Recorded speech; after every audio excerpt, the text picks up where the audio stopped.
പ്രമേഹ രോഗത്തെ തുടർന്ന് ഒരു കാൽ മുറിച്ചു മാറ്റിയെങ്കിലും ഇടുക്കി കട്ടപ്പന സ്വദേശിയായ 84-കാരി ലക്ഷ്മിയമ്മ ഇത്തവണയും വോട്ട് പാഴാക്കിയില്ല.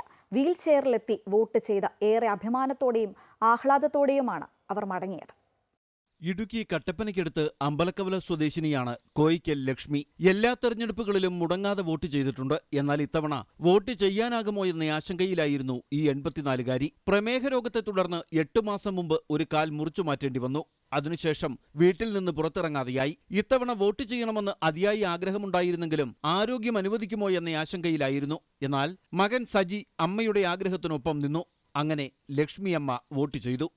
ഇന്ന് വോട്ട് ചെയ്യണമെന്ന് ഒത്തിരി ആഗ്രഹം മനസ്സിലുണ്ടായിരുന്നു. എന്നാലും ഈ തലയൊക്കെ മുട്ടയടിക്കൊന്നും വരണ്ട, നാണക്കേടാണല്ലോ എന്ന് മനസ്സിൽ ഓർത്തു. എന്നാൽ പോലും ഇവൻ വന്നു, എന്നെ കൊണ്ടുപോകുന്നു.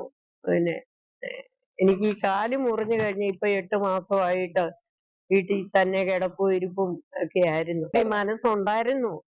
പിന്നെ ഒരു വശത്ത് ഇങ്ങനെ ഈ മേലാഴിക കൊണ്ട് വേണ്ടെന്ന് ഓർത്തു കേട്ടോ. എന്നാണേലും സാധിച്ചു.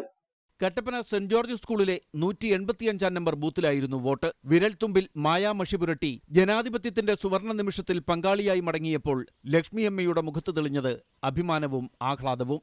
MC Boban, Amrita news, Idukki.